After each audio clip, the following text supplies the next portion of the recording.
हो सकते हैं। साथियों, देश के सभी राज्यों को नए आईसीयू बेड्स बनाने, टेस्टिंग क्षमता बढ़ाने और दूसरी सभी जरूरतों के लिए फंड उपलब्ध करवाया जा रहा है। केंद्र सरकार ने हाल ही में 23,000 करोड़ 23,000 करोड़ रुपए से ज्यादा का इमरजेंसी कोविड रेस्पॉन्स पैकेज भी जारी किया है। मैं चाहूंगा कि इस बजट का उपयोग हेल्थ इंफ्रास्ट्रक्चर को और मजबूत करने के लिए हो। जो भी इंफ्रास्ट्रक्चरल गैप्स राज्यों में हैं, उन्हें तेजी से भरा जाए।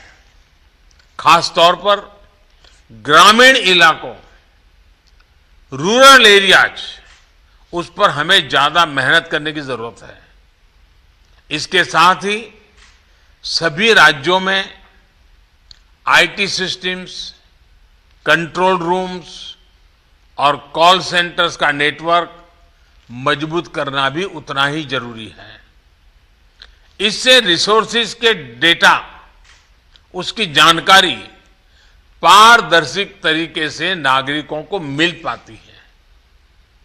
इलाज के लिए मरीजों और परिजनों को इधर उधर भागना नहीं पड़ता।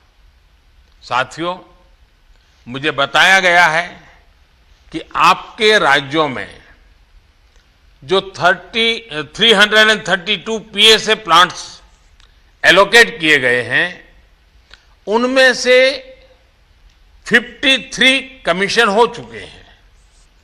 मेरा सभी राज्यों से आग्रह है कि इन पीएसए ऑक्सीजन प्लांट्स को जल्द से जल्द पूरा करें। किसी एक सीनियर अफसर को स्पेशली यही काम में लगाइए और 15-20 दिन का मिशन मोड में इस काम को आप पूरा करवाइए। साथियों, एक और चिंता बच्चों को लेकर भी है। बच्चों को कोरोना संक्रमण से बचाने के लिए हमें अपनी तरफ से पूरी तैयारी करनी होगी। साथियों, हम देख रहे हैं कि पिछले 2 हफ्तों में यूरोप के कई देशों में एकदम तेजी से केसेस बढ़ रहे हैं।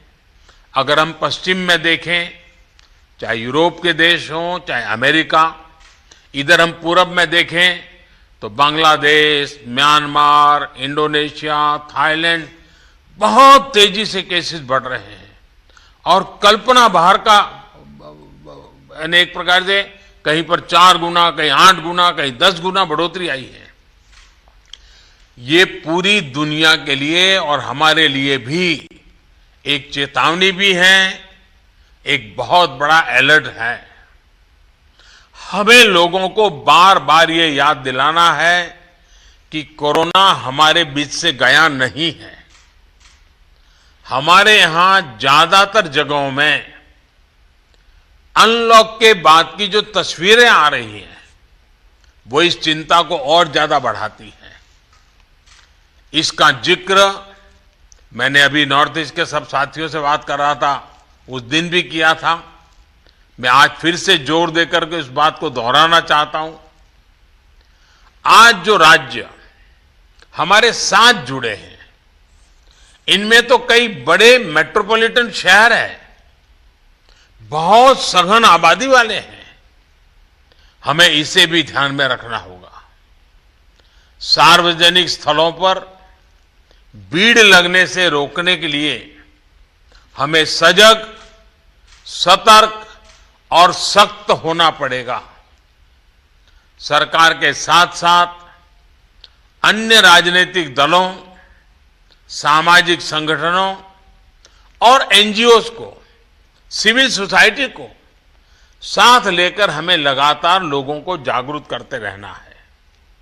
मुझे विश्वास है कि आप सबके व्यापक अनुभव इस दिशा में काफी काम आएंगे।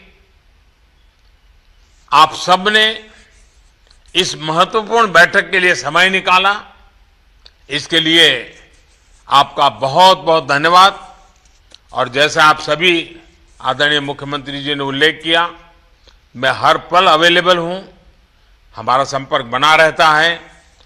आगे भी मैं हमेशा अवेलेबल रहूंगा ताकि हम सब मिलकर के इस संकट से मानव जात को बचाने के इस अभियान में अपने अपने राज्यों को भी हम बचा सकें।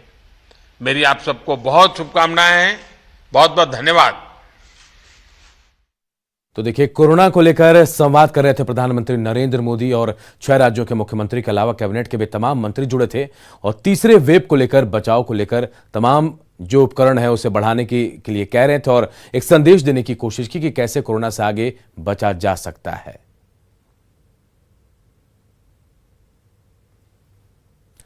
और चलिए फिर देखते हैं खबर एक में।